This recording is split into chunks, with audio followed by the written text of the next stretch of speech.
Silakan datang ke kantor saya, bayar semua Ini kewajiban, minta surat kuasa dari Pak Budi. Sudahlah, Pak, itu namanya meras. Ada OJK pun begitu. Kami telah bersurat kepada Anda sangat sering dan tidak ada satupun jawaban.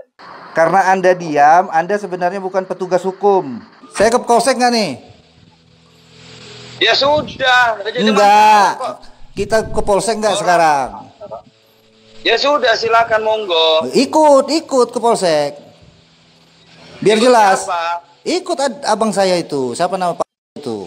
Kalau setiap leasing kayak Anda, berarti setelah pandemi kau yang kaya, negara makin miskin. Milik kendaraan adalah BPKB, bukan STNK. Ah, ya sudah, pegang saja BPKB-nya. Kenapa pegang STNK dan mobil klien pula?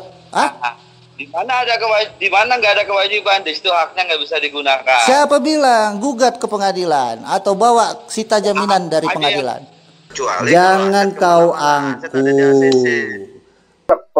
Saya ekspos ini supaya jelas ini tindak pidana atau sekedar perbuatan melawan hukum secara formil. Biar jelas. Terima kuasanya. Ya sudah, abang kapan mau datang? Jangan enak di abang, sakit di kita. Jangan lewat by phone, kan ada chattingan saya. Silakan datang semua pihak ketemu dengan saya di dalam sutra. Kalau mau cari kebijakan, kalau mau cari solusi. Jangan saling merugikan semua pihak dong. Mobil itu hidupnya. Kita tahu zaman sekarang transportasi online. Lalu bagaimana? Dia tidak punya pendapatan. Lalu dia jatuh miskin. Kalau sudah banyak orang miskin, siapa yang repot? Negara. Nah, di mana Anda yang memiliki pengetahuan, Pak Menko Polhukam, ini harus menjadi Pak Mahfud MD, ini harus disupervisi. Datangi rumah klien kami. 2, masuk pekarangan. 5, berjaga di luar. Apakah Bapak tahu putusan MK RI, Mahkamah Konstitusi? Mereka jawab begini. Saya hanya tahu 2 hukum. Hukum negara dan hukum rimba. Dan mau pulang ya, mengambil mobilnya. Ada lisan dari tim pihak ketiga itu. Dia bilang begini, sebaiknya jangan dibawa bang. Nanti ada perlawanan. Dengan lembut. Dengan lembut. Nggak ada kelihat unsur kekerasannya kalau kita pada bodoh semua gitu kan. Menyelesaikan ini dengan cara mudah tanpa melalui pengadilan. Kalau semua cara pejabat memilih untuk bersih tangannya, karena mungkin dia masih bisa menjadi menteri lagi, dan mereka tahu bahwa Pak Presiden Jokowi tidak mungkin jadi presiden ke-3 periode. Baik, karena ini di situasi yang di luar normal ya, saya pun dan teman-teman akan menangani perkara yang lain, tapi intinya saya pertama kali mengucapkan kepada saudara-saudara sebangsa dan setanah air. Saya sendiri adalah John Ganesha.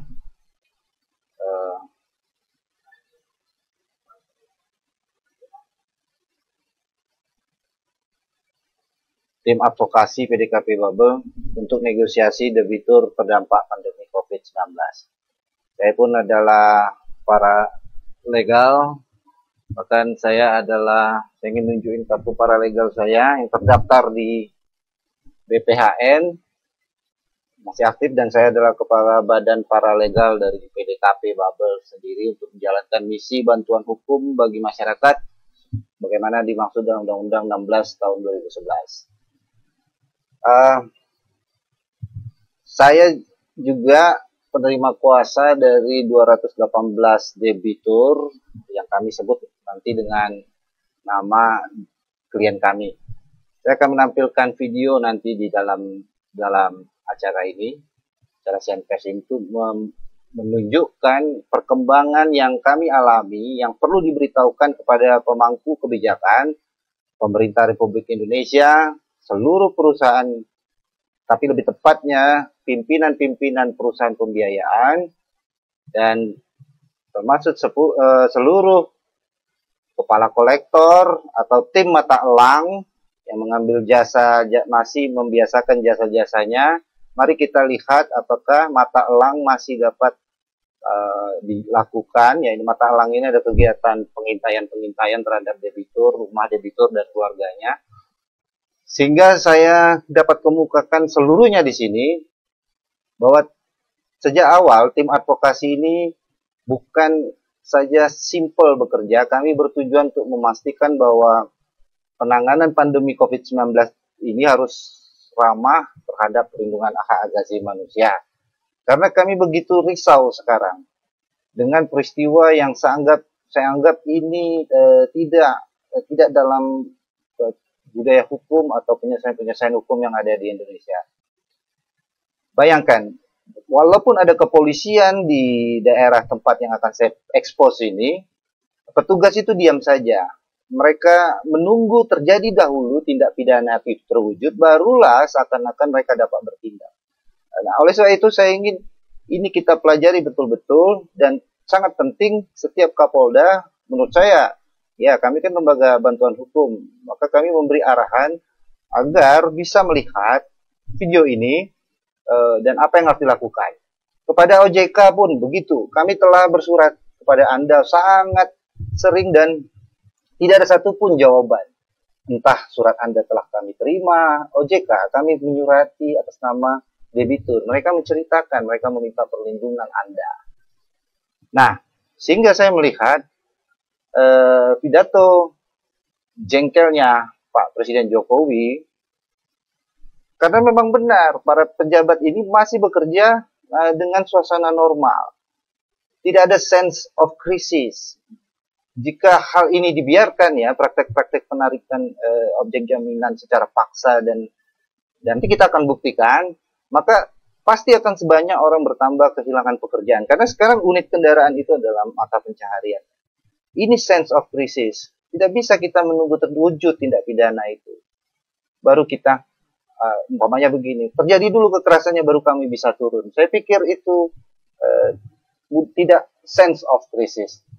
Nah, para pemirsa, kami dari PDKP memberitahukan, sejak new normal, setidaknya Juni 2020 ini, leasing itu mulai mengadakan penagihan baik langsung ke tempat klien, WA, email, dan somasi. Itu sah. Itu sah. Itu hak mereka dan wajib.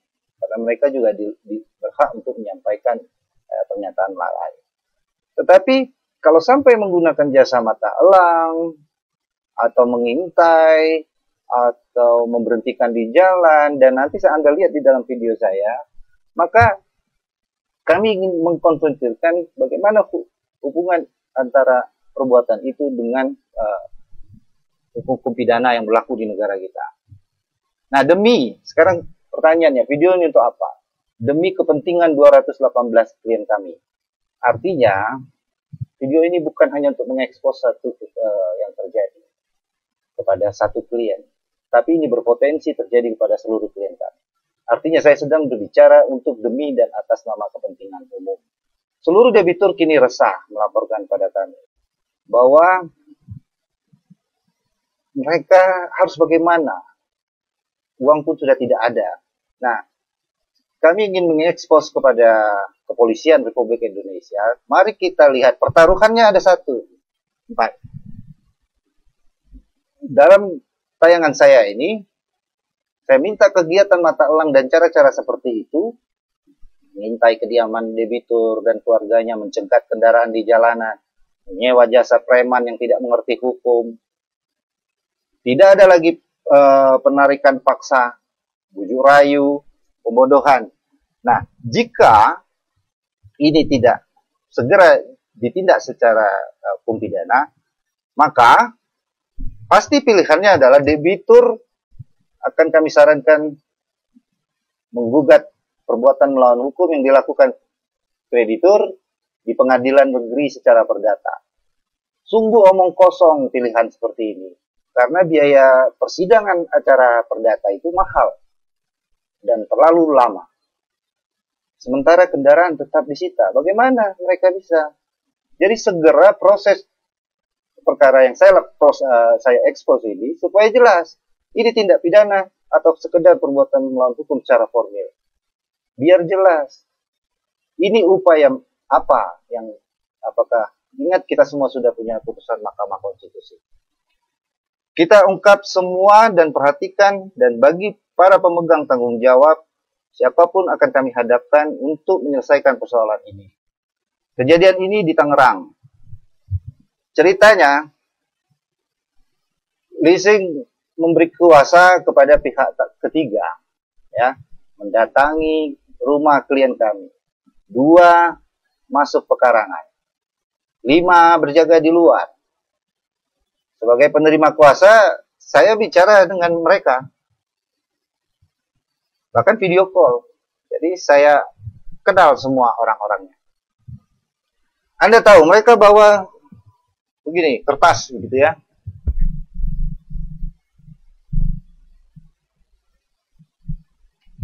Ya umpamanya gini, ini Pak, fidusia, ada logo Kemkumham RI, itu sertifikat jaminan fidusia. Ini dari pengadilan bos, katanya bos pengacara, pada saya para rega. Masa tidak paham? Apalagi pengacara, lebih paham dia. Lalu saya tanya pada mereka, apakah Bapak tahu putusan MK RI, Mahkamah Konstitusi? Mereka jawab begini, saya hanya tahu 2 hukum. Hukum negara dan hukum rimba. Mereka menjalankan perintah atasan katanya.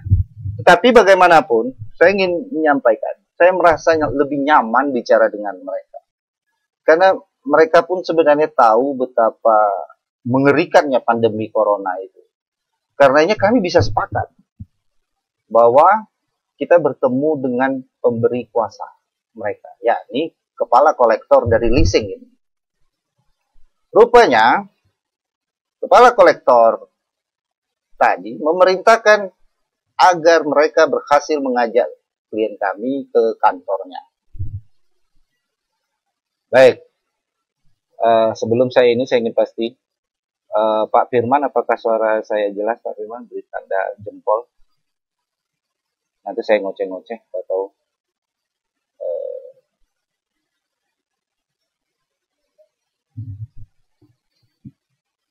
oke. Begitu cerita, saya lanjutkan. Rupanya tadi akhirnya abang dari klien kami ini, karena merasa diiming-iming akan diberi restrukturisasi kredit, pergilah dia dengan membawa mobil itu. Katanya mau difoto rangka mesinnya, mau difoto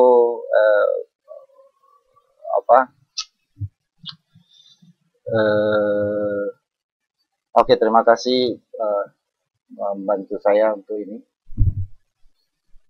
Rupanya katanya akan difoto mobilnya, cek rangkanya. Tetapi saat mereka bicara dengan kepala kolektor ini, abang klien kami ini kan bukan nasabah mereka. Sehingga dia tidak mungkin untuk mengadakan kesepakatan. Dia bilang, saya janji untuk akan bicarakan ini dengan adik saya. Nah, saat hendak pulang, apa yang terjadi? Dan mau pulang ya, mengambil mobilnya, ada lisan dari tim pihak ketiga itu. Dia bilang begini, sebaiknya jangan dibawa bang, nanti ada perlawanan. Dengan lembut, dengan lembut. Nggak ada kelihatan unsur kekerasannya kalau kita pada bodoh semua gitu kan. Dengarkan baik-baik rekaman orang audio saya dengan orang itu ya. Jadi sewaktu, baik saya akan coba, jadi semua biasa kita dengar langsung sajalah. Dan semua berhati-hati, dan kami pun tidak terlalu pusingkan dengan formalitas dari hukum ini, itu lambat.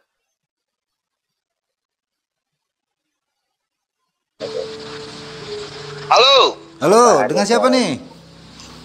Kok dengan siapa? Hadirkan ketemu dengan saya semua pihak. Jangan lewat by phone. Kan ada chattingan saya. Silakan datang semua pihak ketemu dengan saya di Alam Sutra. Oke. Kalau mau cari kebijakan, kalau mau cari solusi. Jangan saling merugikan semua pihak dong. Ini adalah rekaman malam itu ya. Ini kejadiannya malam. Oke. Iya, itu kan abangnya sudah datang. Terus gimana?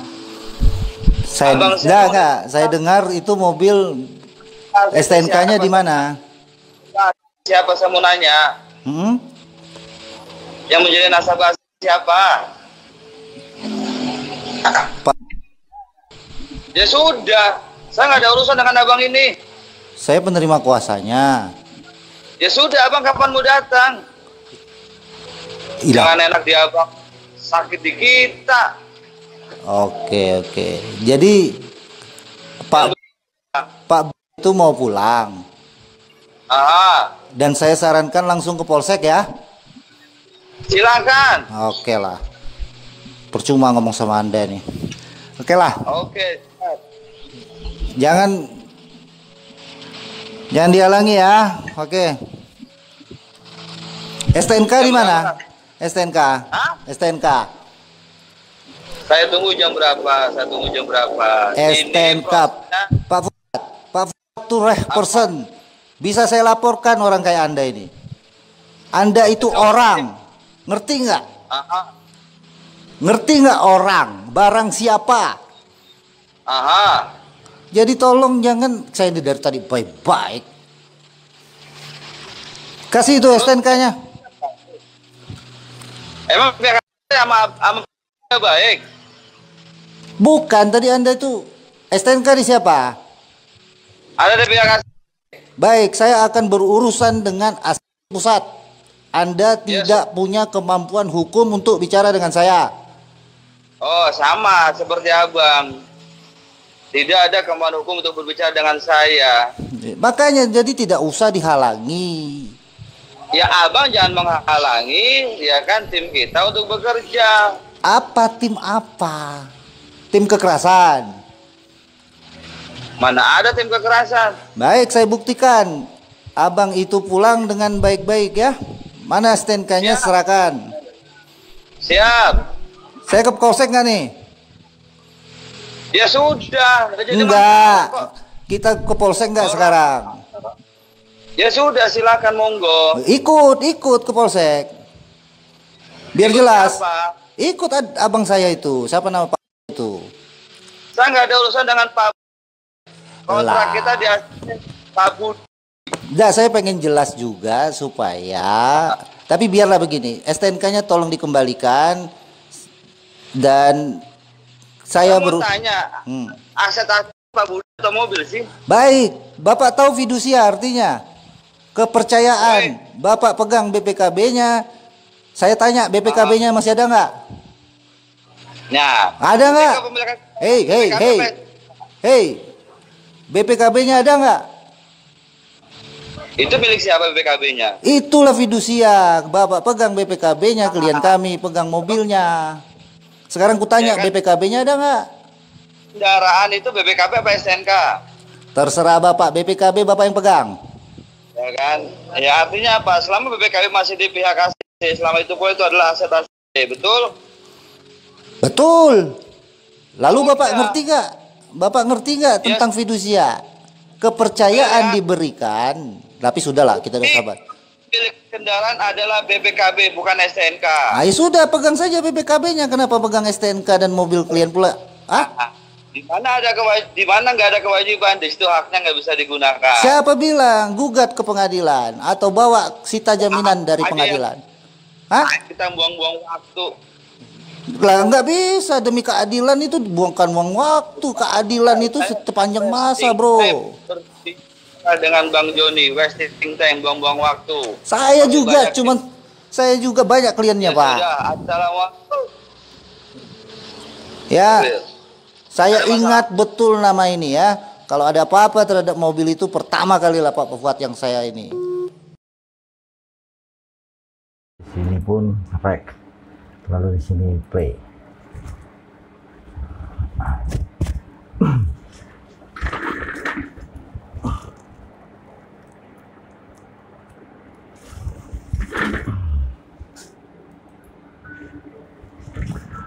Baik ya, maaf karena tadi banyak video yang putus dan banyak suara yang tidak muncul karena masih belajar ya menggunakan aplikasi ini. Jadi saya akan coba mengulangnya lagi, cuman mungkin sudah agak dalam bahasa yang lebih karena tadi kayaknya lebih bersemangat. Jadi mudah-mudahan saya bisa tetap konsisten mengekspresikan bahwa hal ini adalah hal yang serius ya, harus disikapi oleh negara kita, pemangku jabatan. Saya akan mulainya dari ketika tadi saudara telah mendengar ya bagaimana audio rekaman. Audio itu saya sudah jelaskan mengapa saya expose. Saya ingin melihat saya ingin menyampaikan bahwa saya lah yang bicara di situ, maka saya mengekspos ini tujuannya pun sudah saya sampaikan. Saya sudah berusaha mengedit agar kepentingan seseorang di sana tetap terjaga, tapi saya mungkin kurang jeli. Silakan saja, karena bagi saya memilih untuk tidak takut karena untuk menyampaikan ini secara terbuka, karena tujuan saya adalah semata-mata demi kepentingan debitur kami ya, yang ada 218 orang, dan saya juga yakin banyak debitur lain yang saat ini mungkin juga risau karena mungkin saja belum ketemu dengan lembaga ini. Saya berusaha mengambil peran karena saya tidak ingin mencuci tangan ya pada saat situasi yang penting ini, karena ada pengetahuan kita, ada rasa moralitas kita terhadap situasi yang saat ini, lalu kita memilih diam ya, seperti seakan-akan tidak punya pengetahuan dan kewenangan, apalagi umpamanya kalau bagi yang punya kewenangan. Nah, kebebasan saya berekspresi ini saya ingin sampaikan melalui video tadi. Nampak sekali bahwa orang itu tidak paham apa itu fidusia. Dia pikir undang-undang fidusia itu serta-merta memberikan hak milik kepadanya, padahal itu adalah kepercayaan yang diberikan kepada penerima fidusia. Dalam bisnis, orang yang tidak bisa menjaga kepercayaan, menurut saya bisa celaka kita bicara berbisnis dengan mereka. Leasing ini dalam praktek yang disebut tadi, dia telah menciderai kepercayaan.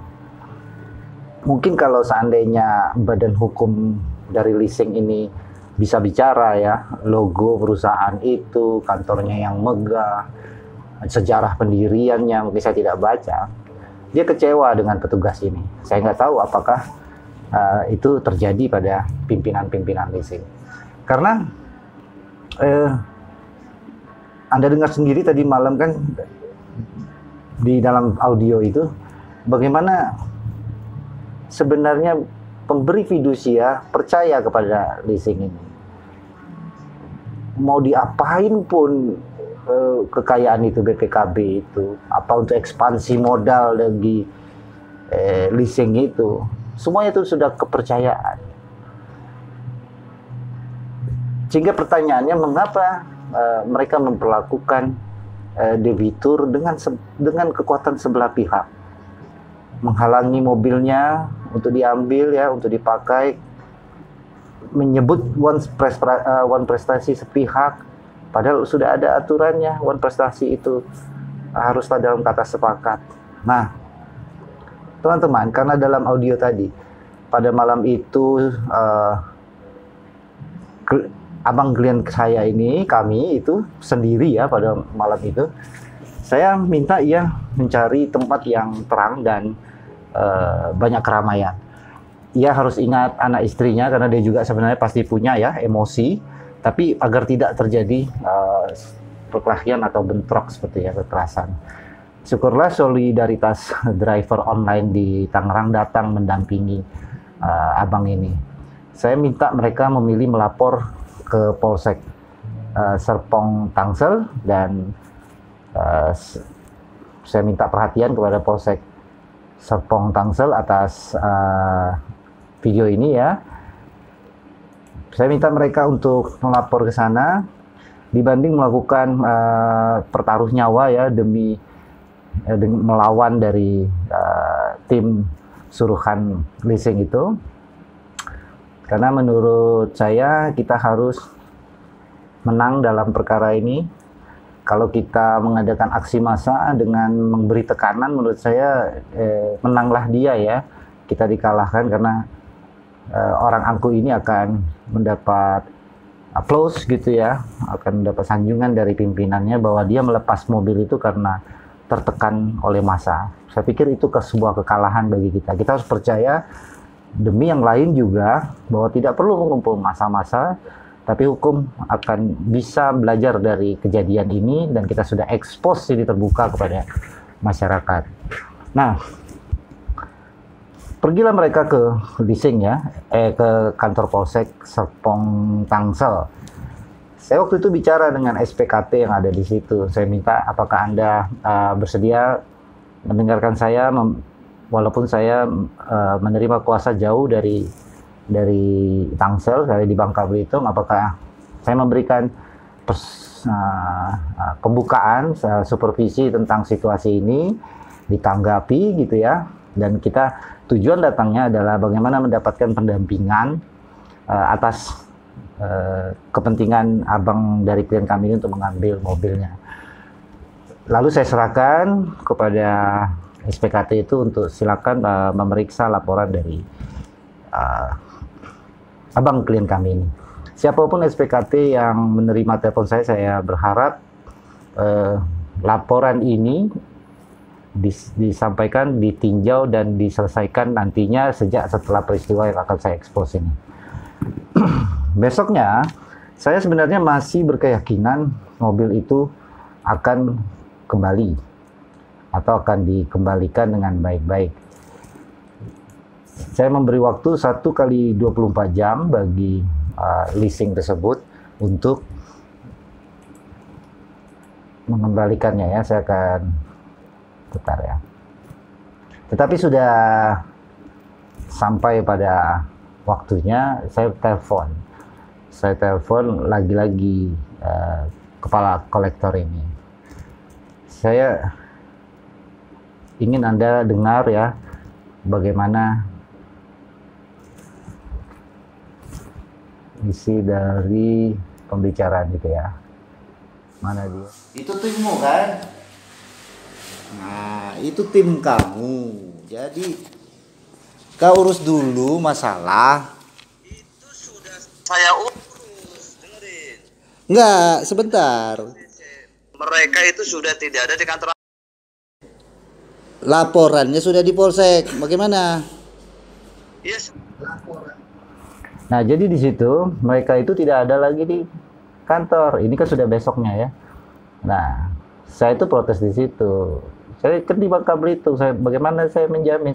Anda pertanggungjawabkan dulu mengapa membawa tim yang seperti itu, gitu. Kira-kira seperti itu. Lanjut ya. Ya sudah, foto itu bukti laporannya, kecuali jangan kau angku. Aku, kita ini kalau tugas aku ini tahu tidak kau apa? Karena abang persamaan di muka hukum buat Pak Bu. Kalau kau sama dong di muka hukum. Bagaimana mobilnya ada di situ, dia mau ngambil diancam akan ada perlawanan, apa itu? Siapa? Mana bukti otentiknya? Makanya jangan hanya dengar dengan satu suara doang. Baik, sekarang saya tugaskan adik saya ambil dan tanpa kekerasan. Baru kita ngobrol jam 7, jam 8. Sepakat? Ya coba, buktikan kalau itu ada kekerasan. Jangan cuma ngemeng doang aja di handphone. Bener, boleh, bagus ini bapak ini, oke. Dia menyatakan tidak ada kekerasan. Nanti kita lihat videonya apakah itu kekerasan. kita lanjutkan. Oke. Kita turunkan dulu. Pak, ini klien tidak pernah ingin membatalkan perjanjian. Dia ini sedang melakukan penundaan. Ya benar, kalau mau penundaan, kan mana bukti penundaannya? Kalau setiap leasing kayak Anda, sudah disuruh, ya kan? Kalau setiap leasing kayak Anda, PWP di foto. Kalau setiap leasing kayak Anda, berarti setelah pandemi kau yang kaya, negara makin miskin. Kau menguasai aset semua, pakai politik hukummu. Iya, kau menikmati dari pandemi. Baik, Dimana? ini yang saya maksud harus menjadi perhatian. Kecuali saya salah gitu ya, bahwa sebesar-besarnya tujuan hukum itu adalah kesejahteraan rakyat, kesejahteraan masyarakat itu sendiri. Bahwa pada saat kita membiarkan persoalan-persoalan seperti ini, pandemi itu kita tahu semua orang disuruh tutup warungnya. Orang yang lagi di jalan suruh pulang. Kerja, ada terjadi perbedaan kemampuan para debitur. Tiba-tiba semua itu disebut dengan denda kesalahan. Dan kemudian disurati akan ditarik kendaraannya. Nah, kalau begitu siapa sebenarnya desain dari pemiskinan ini jika Anda diam? Jika OJK diam? Jika Kementerian Hukum HAM diam? Tapi Kementerian Hukum dan HAM mudah-mudahan bisa bantu kelak masalah-masalah bantuan hukum pada warga-warga ini. Nggak ada kontribusinya. Pada saat itu ada sekian, kalau di kami ada 218 orang, taruhlah ada sekitar 100-an orang yang leasing gitu ya. Itu dia akan kehilangan mobil. Mobil itu hidupnya. Kita tahu zaman sekarang transportasi online. Lalu bagaimana? Dia tidak punya pendapatan. Lalu dia jatuh miskin. Kalau sudah banyak orang miskin, siapa yang repot? Negara. Nah, di mana? Di mana Anda yang memiliki pengetahuan, Pak Menko Polhukam, ini harus menjadi Pak Mahfud MD, ini harus disupervisi tentang ini. Hari ini saya expose bahwa tidak hanya masalah-masalah yang ini, ada masalah yang urgent juga di dalam dunia industri. Iya, kau menikmati dari pandemi. Di mana? Abang ngerti nggak sih arti dari relaksasi? Relaksasi itu orang mengadakan negosiasi untuk rileks, tidak dalam tekanan. Yang datang negosiasi itu siapa? Mana batang hidungnya? Datang aja belum kok. Baiklah, ku pegang omongan. Fuad.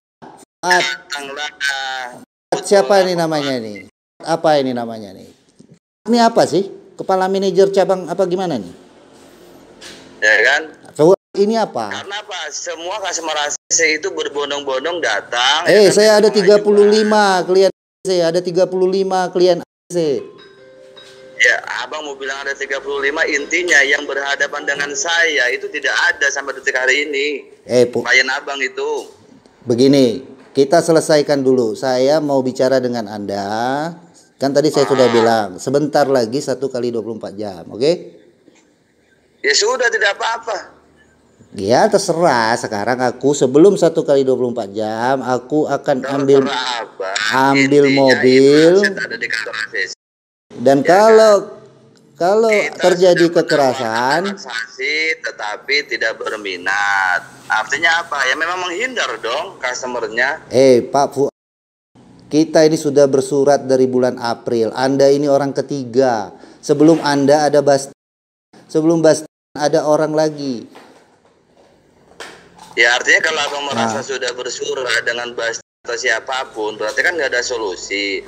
Kalau mau solusi itu menghadap dengan saya. Siapa? Anda ini siapa? Siapa? Pak ini siapa? Pak, saya yakin. Hah? Saya office boy. Kan main-main lagi, gimana saya ngomong sama office boy? Ya makanya suruh Pak datang ketemu dengan saya. Dengan office boy. Pak, dengan office boy adik saya ketemu. Iya, nggak apa-apa. Beda Bang Puas, Astaga. ketemu dengan office boy. Tanya, Bapak, persangkaan orang beritikat baik itu ditunjukkan dengan dia sudah berapa kali dia tuh bayar. Begitu. Ngerti nggak? Berapa kali Pak Budi itu sudah membayar? Terakhir saya bicara. Terakhir nih, ya kan? Silakan difoto KTP-nya, silakan difoto NPWP-nya, silakan difoto ya kan Bang Budi selfie megang KTP. Udah itu aja solusinya. Baik, saya jawab. Bahkan berkas Ya itu sudah, sudah ada di OJK. Pak Fuad. Berkas itu sudah ada di ASU. Assalamualaikum. Oke lah.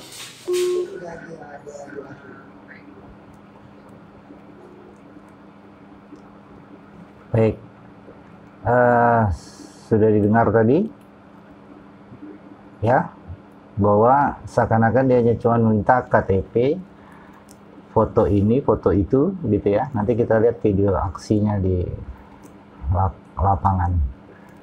Dan dia juga berjanji tidak ada kekerasan ya. Jadi dia membaca tentang kekerasan saja, bukan ancaman kekerasan misalnya. Dan memang atas undangan ini sangat penting. Besok abang dari klien kami ini haruslah datang. Begitu kan? Bukan tidak falang main apa? Saya meyakinkannya bahwa tidak ada apa-apa. Karena beliau ini juga punya emosi gitu kalau seandainya terjadi. Nah, saya coba meyakinkan bahwa ini baik-baik saja. Kita buat, datanglah ya, dan sampaikan apa yang menjadi dasar-dasar, kami ketik gitu ya, kita kirim lagi surat kepada Bapak ini, apa yang jadi dasar hukumnya. Nanti Anda juga bisa lihat di channel YouTube ya, banyak di sini di channel YouTube Langit Bubble. Di situ itu adalah dalil-dalil yang sudah kita kompres menjadi dasar kita untuk menggugah kreditur ya. Nah, sekarang ini adalah video rekaman hari ini, di mana setelah abang dari klien kami ini bertemu dengan Bapak ini ya, menyampaikan suratnya, dan karena dia ini bukan prinsipal ya, yang mana klien sesungguhnya sedang berada di luar kota ya, mengajukan surat-surat lah, apa dalil-dalilnya seperti yang saya sebutkan tadi. Karena tidak bisa sepakat tentulah ya, karena dia bukan prinsipal, dia cuma bisa bilang nanti saya sampaikan skema yang Bapak tawar. Tetapi saat ia hendak mengambil mobilnya, ternyata kepala kolektor ini menemui ada seorang petugas polisian di sana, dan ada seorang yang berbadan besar berdiri di depan mobil yang akan yang akan dibawa pulang oleh abangnya, karena memang diparkir di situ ya.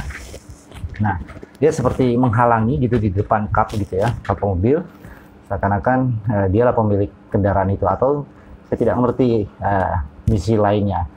Nah, yang bikin saya kesal di dalam video ini adalah di sana ada dua orang polisi. Anda ingat tadi malam kan kita sudah melapor ke SPKT ini kan, yang hari ini saya expose. Ya, saya expose agar semua tahu, agar kepolisian Republik Indonesia tahu, dan diuji apakah ada pelanggaran kode etik kepada Bapak ini, Bapak petugas ini. Karena yang saya tahu petugas itu adalah hukum. Definisi hukum itu adalah salah satunya ada 9 menurut buku-buku hukum. Salah satunya adalah petugas itu sendiri. Nah, dalam video ini ya, ini sekali lagi saya tujuannya untuk melihat, semua bisa melihat gitu. Tidak hanya soal kekerasan yang kita tahu ada sampai penghancuran mobil gitu atau babak belur, tidak, ada cara yang seperti ini juga yang mungkin terkesan rumit dan kita harus bebaskan hari ini. Tidak sumir dalam melihat ini kekerasan siapa yang ini sejak ada putusan Mahkamah Konstitusi. Nah,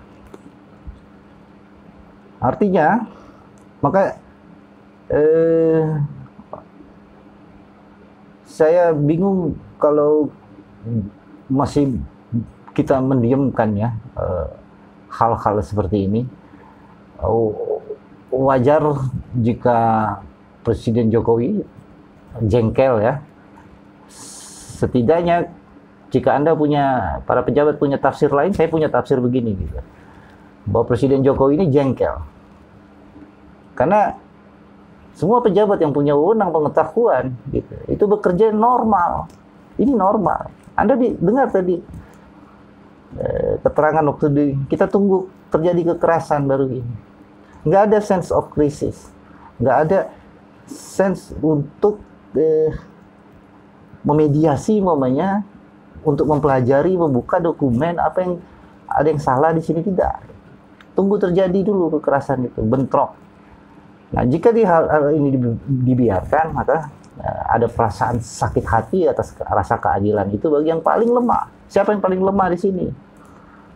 Bersyukur saja PDKP Bangka Belitung itu memberikan layanan ini tidak mahal, memang cuma-cuma 150.000. Itu pun digunakan untuk telepon,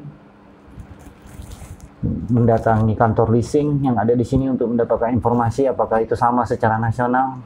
Baik, video ini adalah saya yang suruh kameramen ambil. Saya penerima kuasa. Saya ingin bicara dengan polisi itu. Saya ingin bicara dengan semua orang yang ada di situ. Mengapa Anda menghalangi segala macam? Saya memerintahkan kamera itu. Saya adalah saksi yang langsung merasakan apa yang terjadi di sana. Dan saya juga yang merekamnya. Ini video call ya. Saya rekam. Dan hari ini saya coba untuk memframingnya sebagai mungkin, ya, dengan prinsip melindungi kepentingan orang itu. Tetapi jika mungkin ada ini, ya silahkan saja. Karena tujuan saya lebih besar dari rasa takut, ya. Saya ingin setiap orang itu tenang di dalam masa pandemi ini, dan bagaimana menyelesaikan kreditnya pun masih dalam bisa kesepakatan yang dimampukannya. Baik, kita akan putar videonya. Mari dilihat ya. Baik, ini Pak polisinya. Yang baju putih siapa? Ya. Oke. Pak polisi, ini sudah tidak tertib tapi Anda diam. Saya jelaskan kepada Anda bahwa mobil itu kemarin dikuasai secara tidak sah. Dan sekarang lihat ketika Pak ingin mengambil mobilnya, Anda saksikan ya, bahwa dihalangi oleh orang yang berbaju putih. Menghalangi orang dengan maksud mencari keuntungan, itu apa namanya dalam hukum pidana kita? Karena Anda diam, Anda sebenarnya bukan petugas hukum. Hukum itu adalah petugas, salah satu definisinya. Maka bagi saya, Anda telah melanggar kode etik dari kepolisian, yakni memberikan rasa aman. Wajib bagi saya untuk melaporkan Anda ke Propam. Baik, siapa lagi yang ada di situ?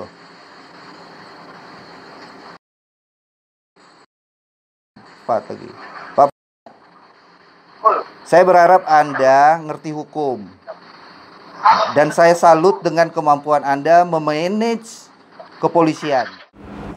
Ya, itu tadi Anda sudah dengar. Sebentar saya record dulu.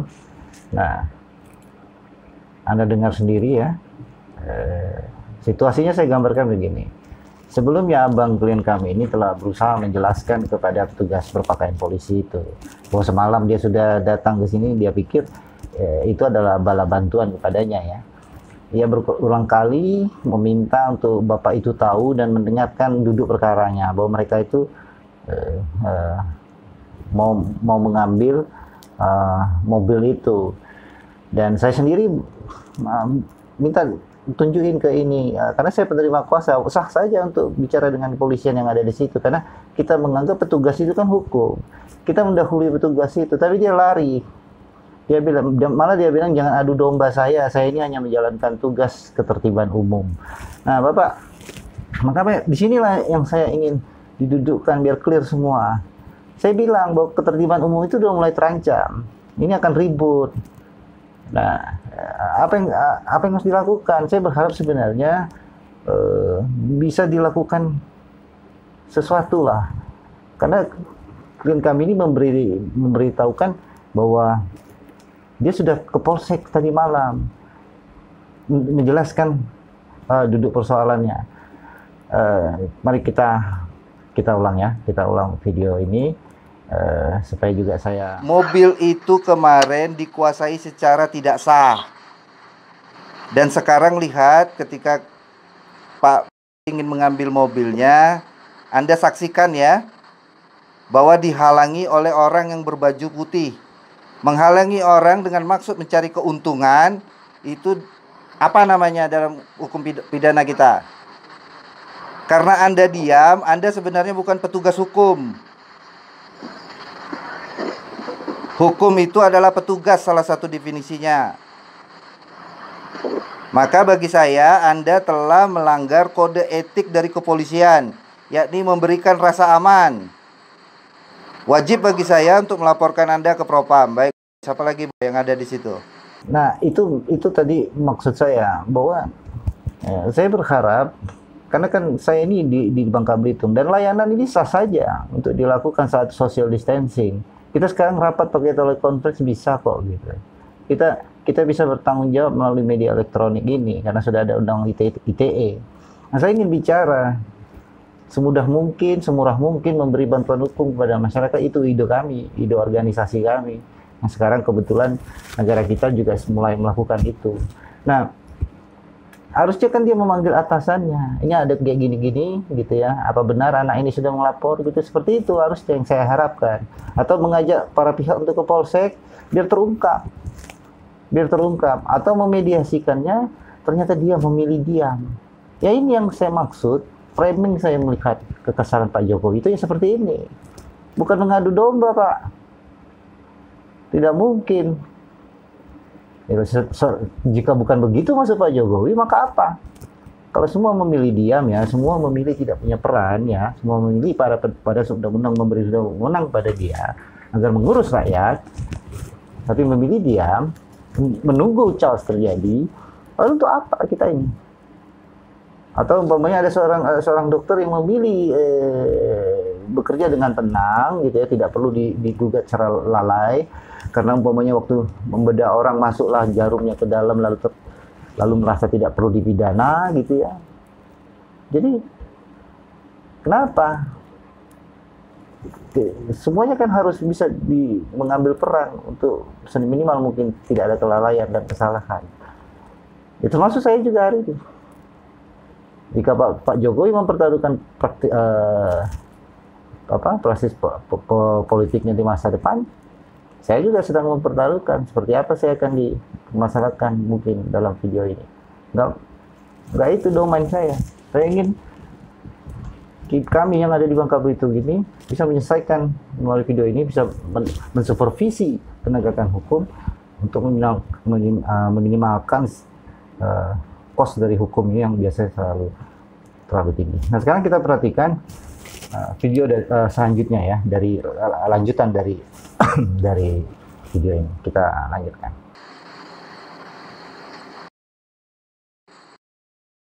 Pak lagi. Pak, saya berharap Anda ngerti hukum. Dan saya salut dengan kemampuan Anda memanage kepolisian. Silakan datang ke kantor saya, bayar semua kewajiban. Minta surat kuasa dari Pak Budi. Sudahlah. Pak, itu namanya meras. Itulah meras, Pak. Bapak minta duit kan? Udah. Ya, satu kita dapat. Dia minta duit ya, ingat. Makanya belajar. Bayar kewajiban hutang piutang Pak Budi AC. Pak. 4 bulan, bayar 4 bulan. Baik. Saya ingat tuh kalimat itu. Seseorang tidak dapat dipidana karena hutang piutang tidak mampu bayar, dan klien kami telah bersurat kepada saudara bahwa dia tidak mampu bayar itu karena pandemi dan telah dia minta duit. Silakan datang ke kantor saya. Kalem ngomongnya. Orang ini nggak tahu apa-apa ini, tapi ditunjuk jadi kepala. Bahaya. Rakyat mana yang mampu melawan orang kayak gini? Malis mulutnya. Tapi Saya jauh dari perspektif hukum, tapi jadi kepala. Nah, saya akan tunjukkan ya, izin Pak Choiri, senior advokat kami, Pak Ibrahim, Pak Beri Aprido Putra, tentang apa yang dimaksud dalam hukum pidana pasal 368 KUHP. Kita buka ya.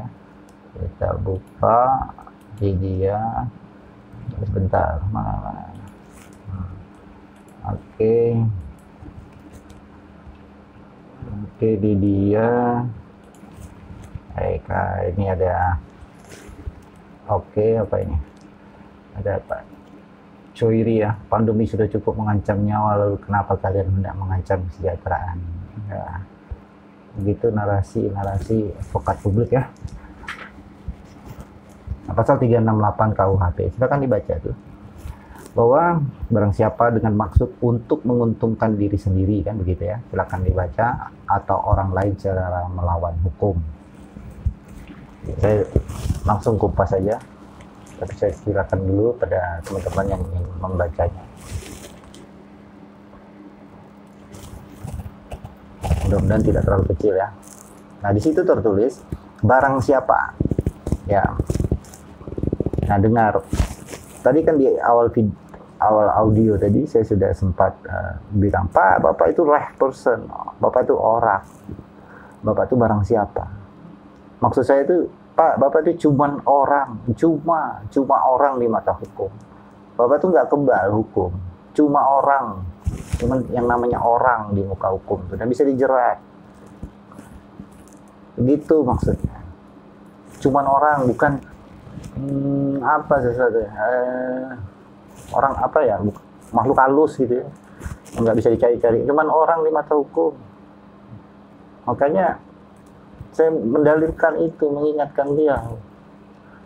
Tapi tak ada guna rupanya. Selanjutnya, tertulis di dalam pasal 368 tadi bahwa dengan maksud menguntungkan diri sendiri atau orang lain.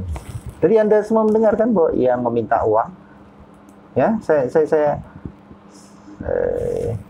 saya perlu putar ini. Saya perlu putar untuk diulang. Dan saya salut dengan kemampuan Anda memanage kepolisian. Silakan datang ke kantor saya, bayar semua kewajiban. Minta surat kuasa dari Pak Budi. Sudahlah. Pak, itu namanya meras. Itulah meras. Itu minta duit. Bayar itu minta duit. Ada lagi yang lain, bayar. Tapi ingat, di kalimat pasal, saya tunjukkan lagi pasalnya ini tadi ya. Di kalimat pasal ini tadi ada tertulis di sini bahwa dengan maksud untuk menguntungkan diri sendiri, tetapi harus secara melawan hukum. Maka pertanyaannya, apakah ia mempunyai hak atas keuntungan itu? Ya, kan beda-beda tipis nih fidusia nih. Nah, makanya kita coba kasih pendapat lewat sini, lewat media ini, bahwa seakan-akan kalau tidak melawan hukum maka punya hak. Nah, saya pikir tidak perlu saya ulang lagi ya tentang audio awal tadi yang dia bilang BPKB-nya siapa begitu ya. Yang kemudian saya jawab bahwa ketika saya tanya BPKB ada nggak BPKB-nya, dia tidak mau jawab kan. Karena kita tahu jangan-jangan mungkin digadai gitu, mana tahu kita, atau menjadi aset perusahaan gitu, atau tidak tahu strategi perusahaannya bagaimana. Karena itulah kepercayaan, karena sesungguhnya ini soal uang aja, industri keuangan kok ini. Semuanya tuh tidak masalah lagi karena ini sudah difidus, sudah disaling percaya. Gitu. Jadi siapa bilang ini ada yang diberikan itu adalah makanya pemberi kepercayaan, pemberi fidusia. Klien kami ini adalah pemberi kepercayaan kepada Anda, bro. Anda itu penerima kepercayaan, kegeeran. Nah, tetapi mereka diperlakukan demikian. Saya akan mempertanyakan, kita kan tadi sudah membahas tentang hak ya. Nah, ini prakteknya begini, bahwa banyak sebelum putusan Mahkamah Konstitusi ini, masalah-masalah ketika ada wan prestasi ini maka disebut status quo. Sepanjang mereka leasing ini bisa menguasai mobil debitur itu dengan cantik gitu ya, maka mereka bisa diajak ke kantornya atau di kantor kepolisian gitu menggunakan perkap nomor 7 gitu, terus dikandangkanlah mobil ini, terus mereka mampu bayar pengamanan ya, pengamanan setiap hari di kantornya, memaintain hubungan dengan personal, dengan para orang-orang dalam gitu ya. Ini dalam pandangan kami sejak ada peraturan Mahkamah Konstitusi harus direform, harus diubah, harus dihentikan malah. Karena telah melanggar hak konstitusi, hukum tertinggi. Sayangnya ya, tapi saya sebut sih bersyukurlah 2 Januari 2020 Mahkamah Konstitusi lebih dahulu mengadilinya. Bahwa undang-undang fidusia ini mengandung roh jahat namanya, yang dapat melanggar hak azazi, hak konstitusi orang, hak konstitusi warga negara Indonesia, hak konstitusi orang mendapat persamaan di muka hukum, mendapat keadilan hukum. Bersyukur kita Januari sudah diadili lebih dulu. Nah, jadi kalau pertanyaannya apakah leasing ini memiliki hak untuk menguntungkan dirinya lalu menyebut saya sah saja untuk minta bayar. Ini bukan pemerasan, silakan. Lalu bagaimana dengan Mahkamah Konstitusi, putusan Mahkamah Konstitusi? Itu produk apa? Melawan hukum nggak itu?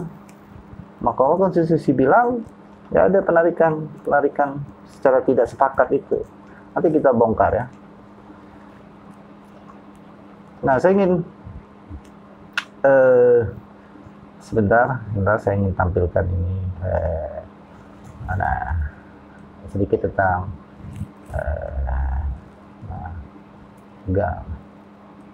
ini adalah MK ya. Kita buka dulu MK.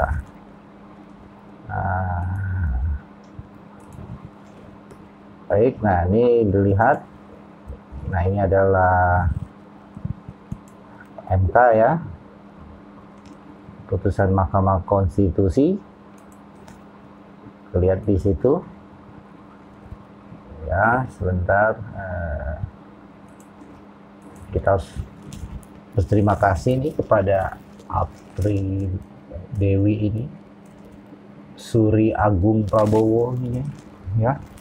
Mereka orang-orang yang peduli ya, keberanian moral ya. Nah, sebenarnya mereka ini kalau Anda lihat di sini ya, mereka ini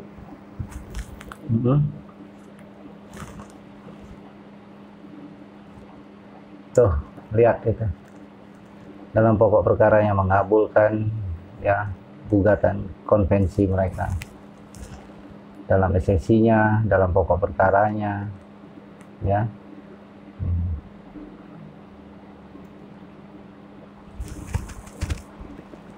Dan apalagi nih apa yang mereka tadi, saya sampai mana nih tadi nih, sini lalu sini lalu sini. Oke, selanjutnya, dan ini adalah para hakimnya ya, ini hakimnya ya. Mereka adalah para hakim Mahkamah Konstitusi yang dalam pendapat saya adalah orang-orang yang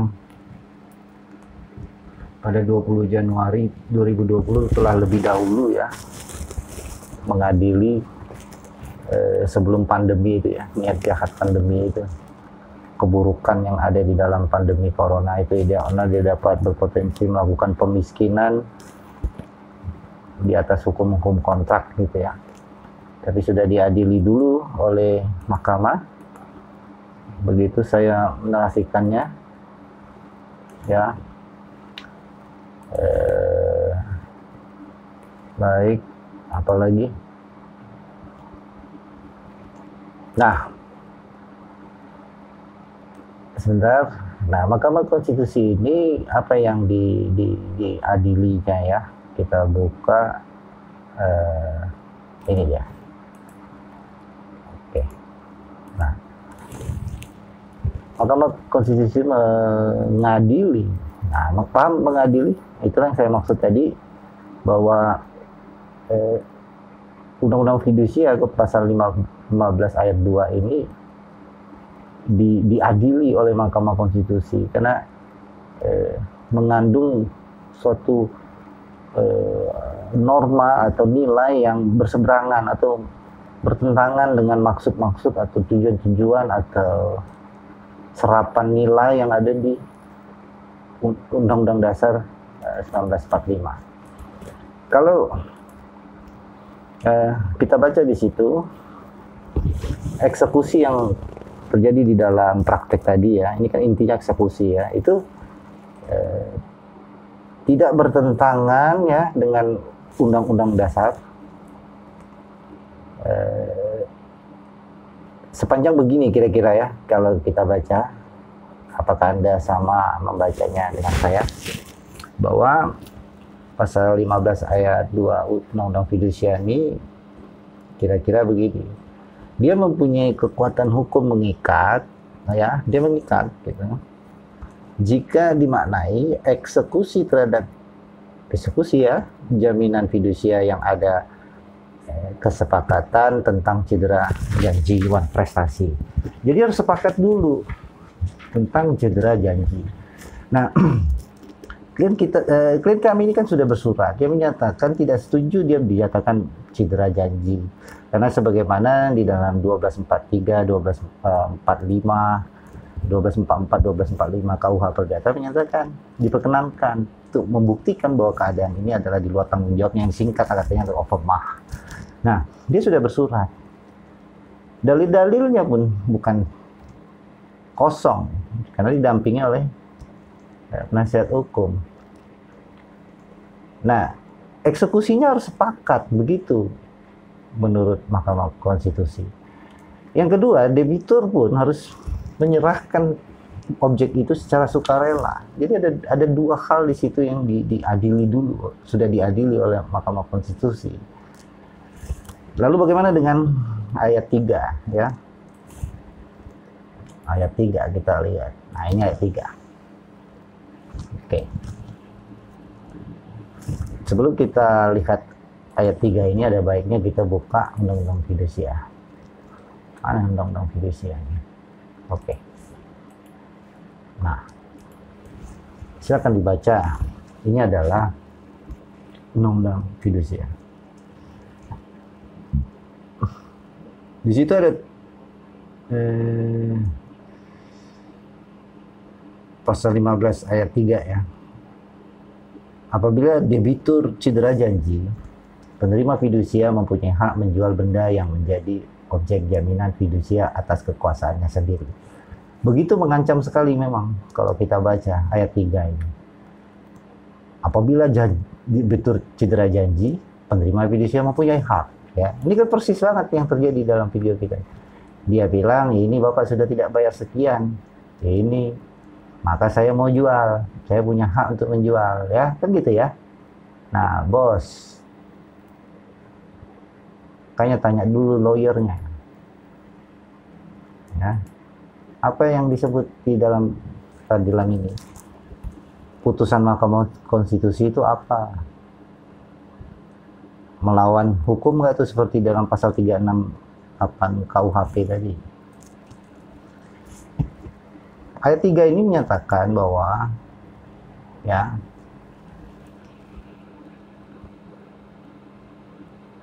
apabila debitur cedera janji, maka penerima fidusia mempunyai hak menjual benda yang menjadi objek jaminan. Tapi hukum tertinggi kita, Mahkamah Konstitusi, berpendapat, itu bertentangan dengan konstitusi. Ayat ini tidak mengikat kepada debitur yang dihukum cedera janji oleh leasing secara sepihak. Harus begitu. Karena di atas undang-undang ini masih ada saya, katanya, kata Undang-Undang Dasar 45 itu. Secara sepihak itu merugikan, melanggar hak konstitusi, karena konstitusi bilang ada persamaan di muka hukum, ada prosesnya, harus diakui sama, harus ada kesepakatan. Makanya kalau Anda keberatan, Anda harus ke pengadilan untuk melakukan sifat jaminan itu. Bukan begitu, bro, bos, caranya. Ya.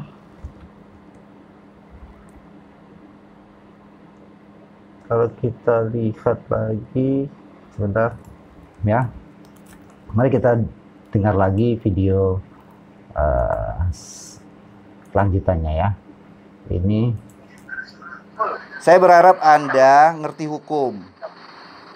Dan saya salut dengan kemampuan Anda memanage kepolisian.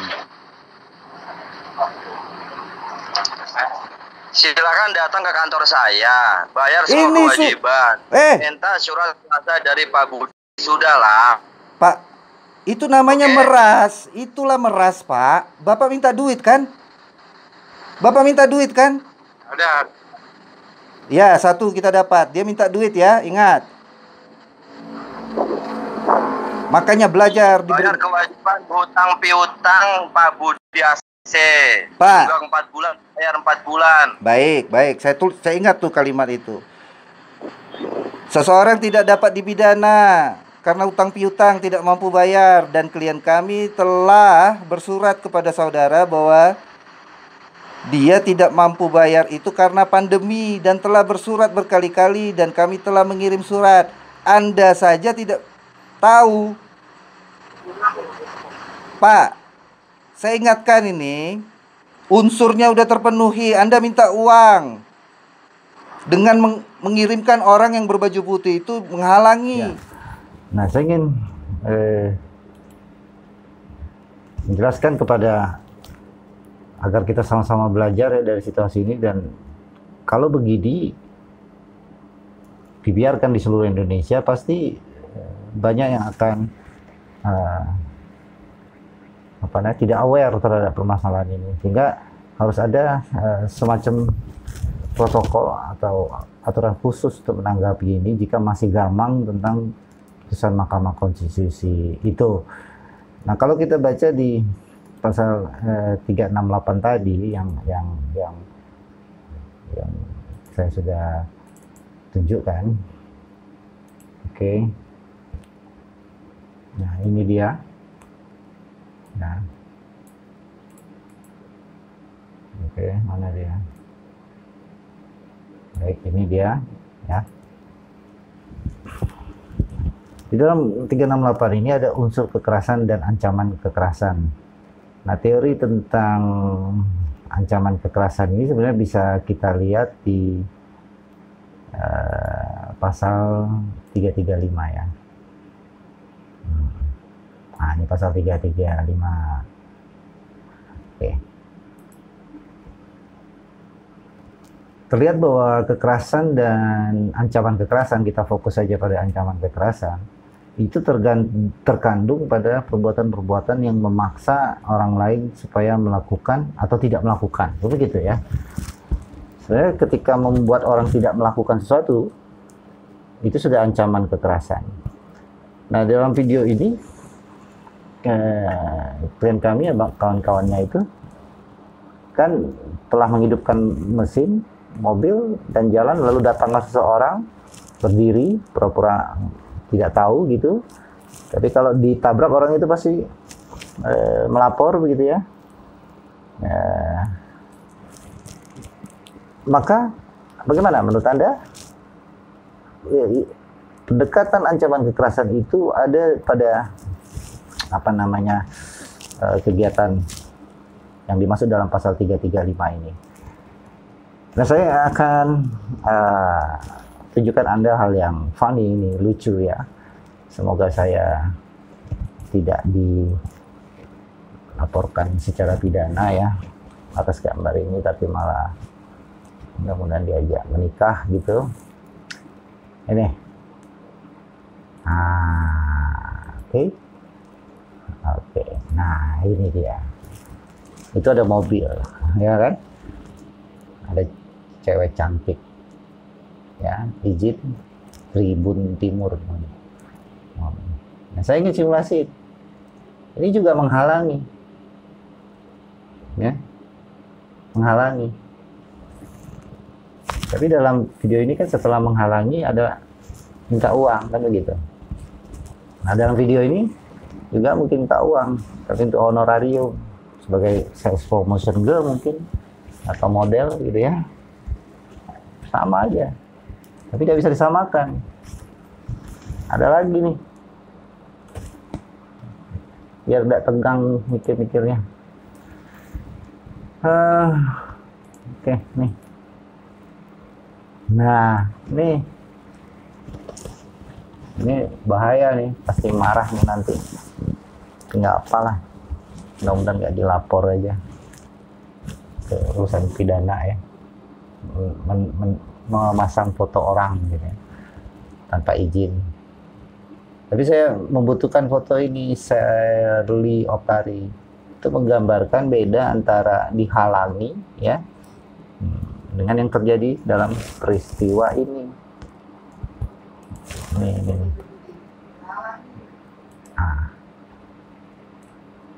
Nih. Nah, itu ada baju putih ya. Nah, itu. Dia itu tadi di depan tuh. Nah, itu yang pakai telepon itu di sebelah kiri. Oke. Nah,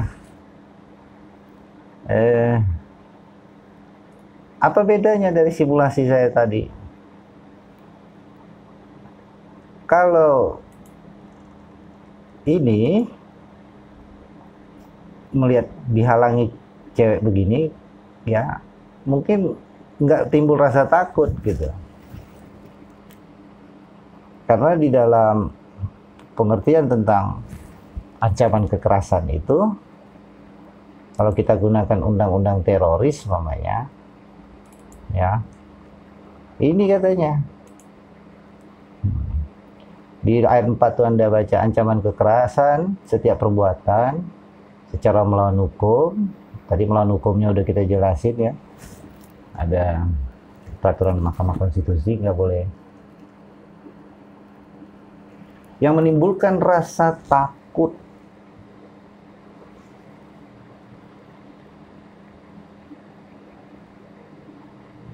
Ini takut. Ini takut. Oke. Nah, saya ingin mengatakan ya bahwa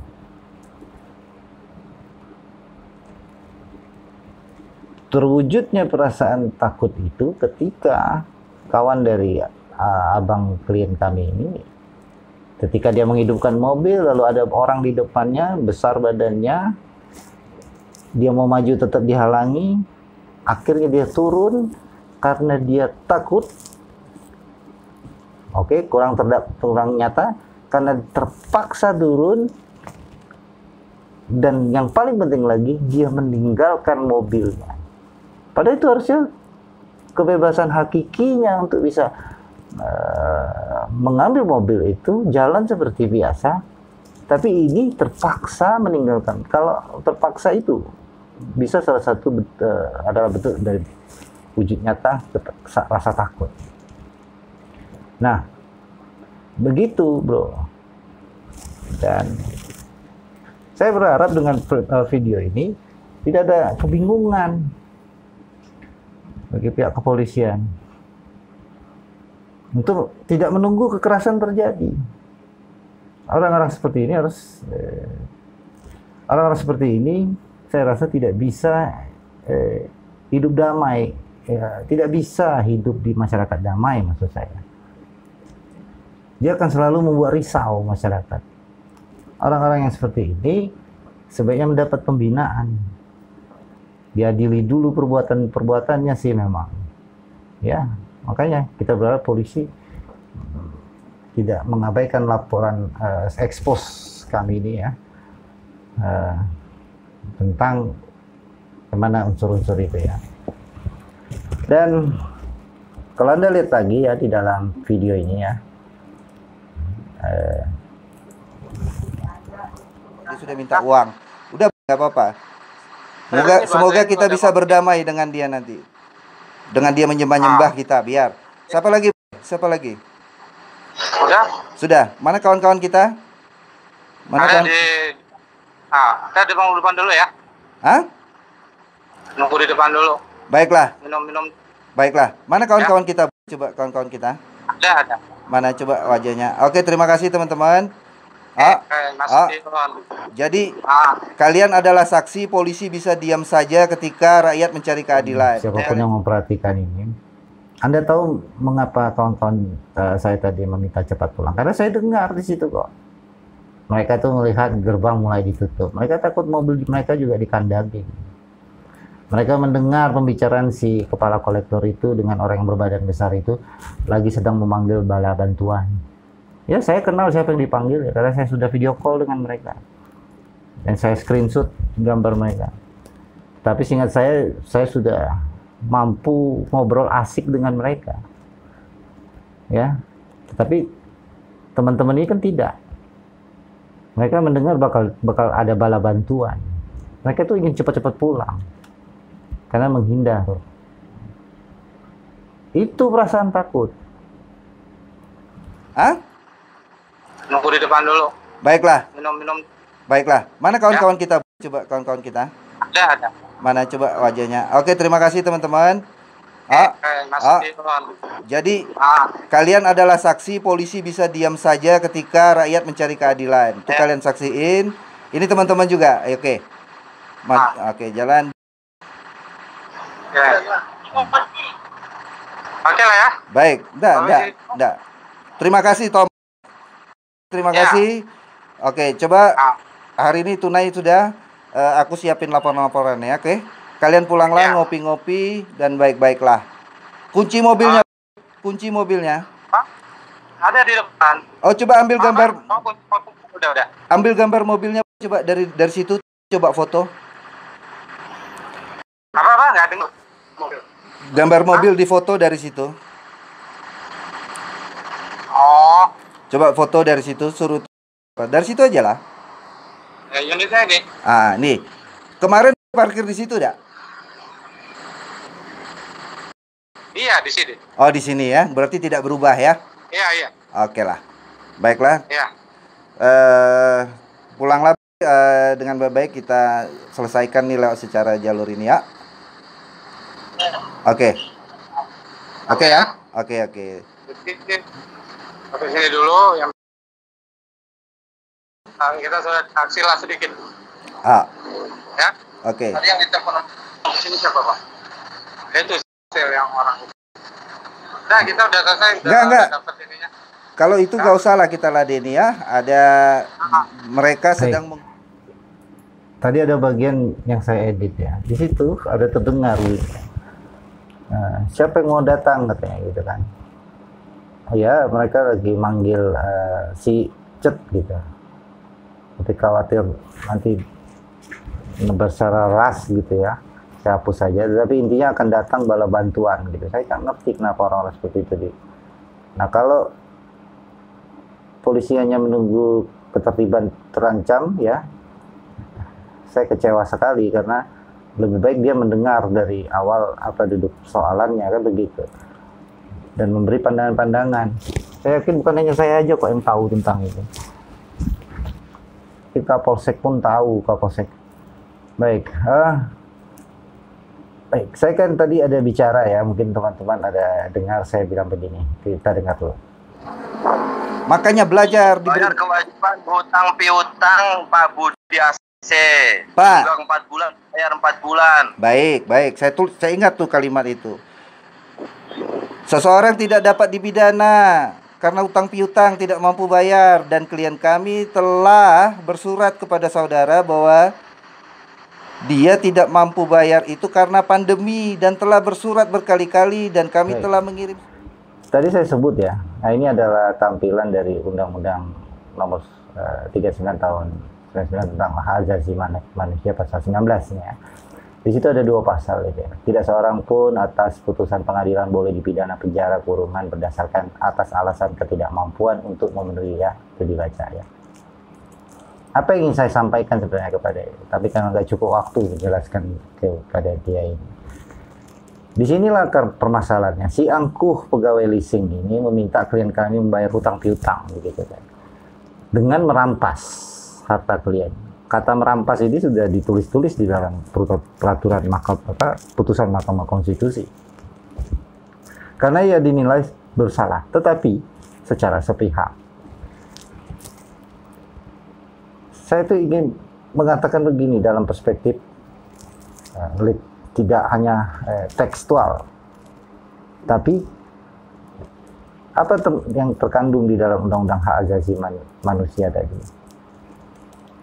Bahwa sekalipun kami ini dinilai bersalah gitu ya, pengadilan sekalipun telah dibatasi oleh undang-undang ini untuk tidak mengadakan hukuman yang bersifat kurungan, pempenjaraan. Pengadilan yang diberikan atau memiliki kekuasaan untuk memidanakan orang, ya, bahkan sampai hukuman mati gitu ya, mencabut kebebasan hidupnya, menaruhnya di tempat pengasingan seperti itu sudah dibatasi. Jika hal yang tidak mampu bayar hutang itu tidak bisa. Nah, mengapa orang angkuh ini mengadakan tindakan yang serupa dengan gaya-gaya pemidanaan? Orang tidak mampu bayar, disitanya mobilnya oleh dia pula, bukan oleh pengadilan. Nah, bagaimana itu, Pak? Baiklah, sekali lagi saya pikir cukup ya. Jadi kesimpulannya melalui video ini, saya ingin menyampaikan, saya dan PDKP Babel dari kejauhan, dari Bangka Belitung, ingin membuat gambaran kepada Kepolisian Republik Indonesia untuk meminimalisir hal-hal seperti ini yang ternyata tidak butuh dengan praktek kekerasan, ya, masih terjadi yang praktek seperti ini dengan cara menghalangi gitu, minta uang gitu. Padahal mereka sudah kita kirimi surat negosiasi, saya bisa tunjukkan dan bahkan OJK juga tahu gitu. Tapi entah kenapa mereka dia ini. Nah, saya ingin mengingatkan seluruh pejabat ya, karena kita sudah dengar sama-sama, kami mencari-cari tahu gitu ya, apa sebenarnya yang dikesalkan Pak Jokowi. Kita putarkan saja biar semua tahu gitu. Dan apa masalahnya kalau kami punya persepsi sendiri tentang permasalahan Pak Jokowi, karena kami mengalami itu. Nih, kita dengar. Baik, ini dia. Menyampaikan bisa minus 5%. Perasaan ini harus sama. Kita harus ngerti ini. Jangan biasa-biasa saja. Jangan linier. Jangan menganggap ini norma. Bahaya sekali kita. Saya melihat masih banyak kita yang menganggap ini normal. Nah, kalau saya lihat Bapak, Ibu, dan saudara-saudara masih ada yang melihat ini sebagai sebuah masih normal, berbahaya sekali. Kerja masih biasa-biasa saja.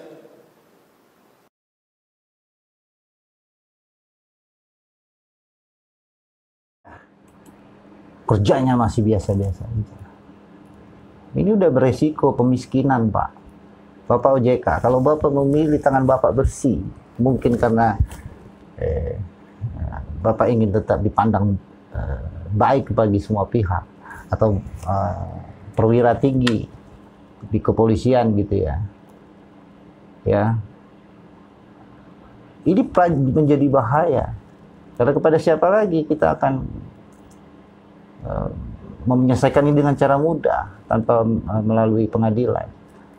Kalau semua cara pejabat memilih untuk bersih tangannya, karena mungkin dia masih bisa menjadi menteri lagi, ya.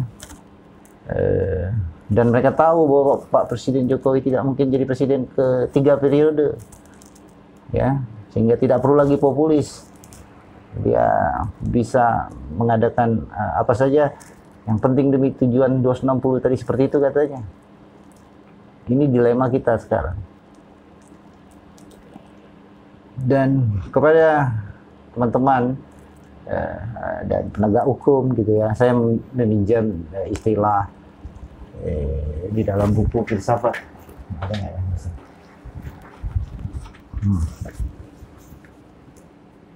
Profesi ya, profesi hukum itu ada gia klasik, ada gia. Neguimalitis idul gendum es. Tak benar nggak bacanya? Salatin.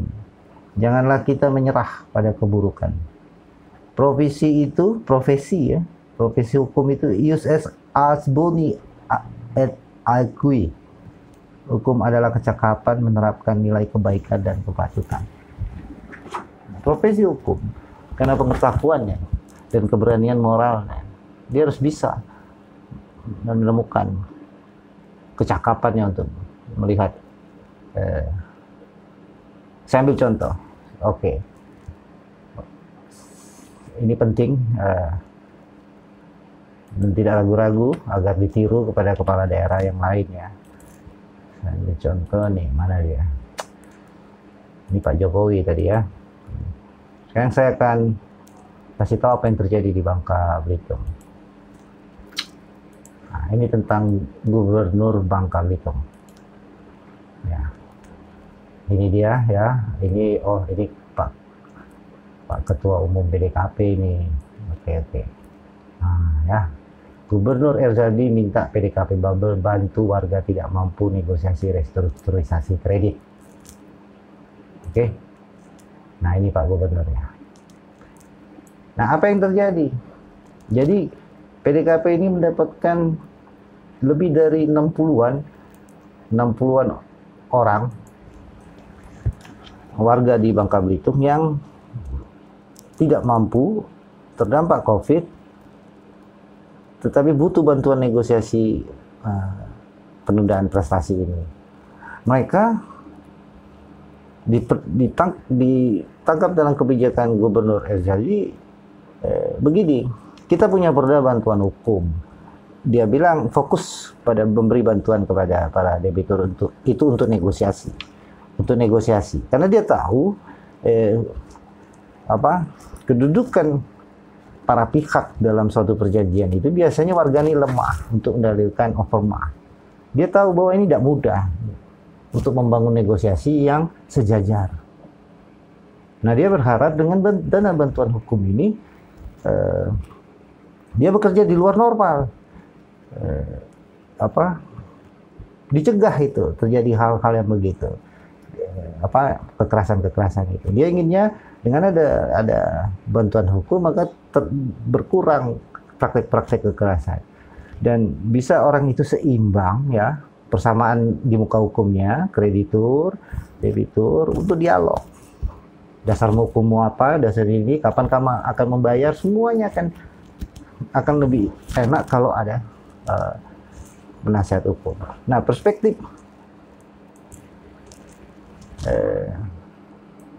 seperti ini ya, meskipun dalam perspektif bantuan hukum ini kami apresiasi. Dan sebaiknya wali kota Tangerang, wali kota ya, gubernur lain juga melakukan itu. Mengapa? Karena framing dari video saya ini dan apa yang kita kejar itu adalah soal menghentikan pemiskinan. Betul Pak, itu akan terjadi pemiskinan itu. Kita lebih penting membawa masyarakat kita ini untuk dapat menjalankan restrukturisasi kredit itu dipelajarinya dengan baik-baik dan mengadakan penundaan prestasinya dengan yang mana ia paham dan mana ia mampu. Saya pikir kebijakan-kebijakan yang normal-normal saja itu tidak cukup untuk menyelesaikan situasi darurat selama 1 tahun lebih ini nantinya. Sebab itu saya berharap Kepolisian Republik Indonesia, ya, Bapak OJK, saya tunggu 1 kali 24 jam ya. Baik, kepada Racing KL, saya ulang, kepada OJK, saya berharap kami PDKP Babel ya menunggu di sini dengan tenang, duduk saja begitu. Anda nonton video ini, saya ingin lihat apakah secepat apa Anda melihat respon temuan-temuan masyarakat. Apakah Anda mampu menemukan bagaimana standing Anda terhadap kasus-kasus konsumen dari jasa perbankan dan leasing ini? Kalau perlu Anda panggil dan beri sanksi kalau perlu kepada pelaku-pelaku ini. Bukan sanksi pidana saja. Apa sanksinya bagi leasing yang masih melakukan hal seperti ini? Kecuali memang Anda menganggap ini normal, silakan gugat ke MH, perbuatan melawan hukum. Seperti awal saya bilang, itu tidak punya sense, Pak, karena omong kosong itu bisa terjadi. Masyarakat ini sudah terdampak. Kalaupun ada uang, dia lebih baik bertahan hidup. Dia menambah belanja hidupnya, harus beli masker, harus beli hand sanitizer, harus beli vitamin. Terlalu banyak. Ada perubahan, kemampuan finansialnya tidak. Tapi sudahlah itu. Itu urusan politik hukum saudara dan kepada kepolisian. Nah, saya pun berharap banyak kerjaan kami, Pak. Jadi apakah dengan saya tayang ini Bapak akan bergerak? Hari Senin saya berharap saya bisa beraudiensi dengan Kapolda Bangka Belitung untuk mensupervisi. Ya, pandangan kami begini, Pak. Nah, pandangan Bapak bagaimana? Lalu seperti apa Bapak akan membuatnya? Kita tidak mengintervensi, tapi kita mensupervisi. Ya bisa saja. Kenapa tidak boleh? Yang hadir nanti para advokat kok gitu, sama-sama penegak hukum. Kita supervisi, Pak. Resikonya, kosnya berapa kalau begini terjadi? Kita ini bantuan hukum. Ini aja kita dibayar 150.000, bukan ngeluh. Tapi tidak cukup kalau seandainya kami harus berurusan lagi dengan perbuatan melawan hukum. Dan itu tidak, untuk apa menghabis uang-uang ke sana?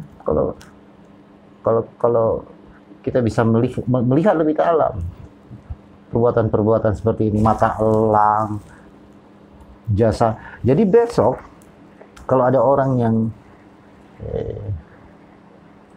duduk gitu ya di kap mobil kita, lalu sambil bilang ikut ke kantor leasing ya gitu, kemudian karena di pekarangan leasing itu, lalu dia bisa menggunakan jasa keamanan dia di situ untuk jangan kasih, halangi terus supaya dia membayar karena dia udah. Semudah itu, kita tidak bisa melihatnya.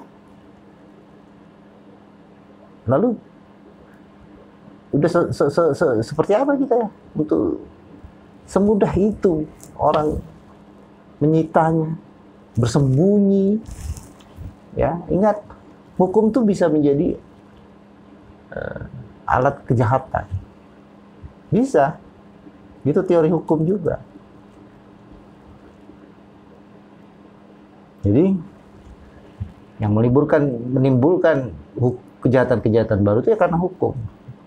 Hukum begini orang cerdik membuat lagi. Sifat kriminolognya itu, kriminologi itu selalu muncul, dan kecepatan penjahat berpikir dengan kecepatan aktivis asasi manusia berpikir itu tidak sama, karena tidak didukung dalam konsep negara.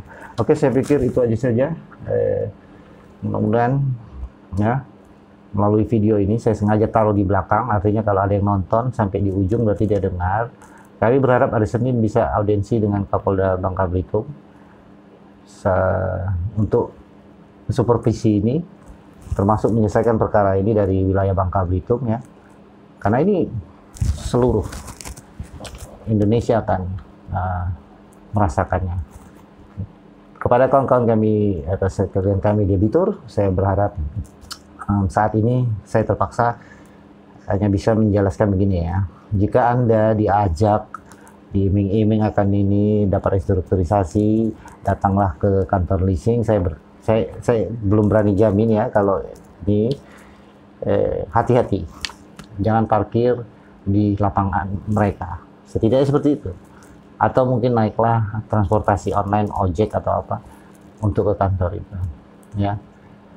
Nah, yang penting kita sama-sama menengok seperti apa hukum kita yang ditegakkan terlebih dahulu oleh OJK dan Kepolisian Republik Indonesia dalam masalah ini. Mudah-mudahan tidak terlalu lama kita semua bisa melanjutkan negosiasi. Ingat, sudah cukup banyak di antara teman-teman debitur yang sudah mengajukan restruktur bahwa akan bayar bulan Agustus namanya ya. Ada yang bulan Oktober ya. Dari semula kita mengajukan selama keadaan darurat kesehatan masih berlaku.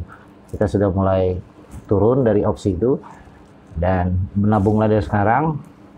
Mudah-mudahan ekonomi saudara cepat membaik dan kami pun merasa senang bisa turut memperbaiki ekonomi teman-teman lewat cara yang berbeda memang ya, lewat keadilan hukum itu sendiri. Sampai ketemu, terima kasih saudara-saudaraku sebangsa dan setanah air. Salam.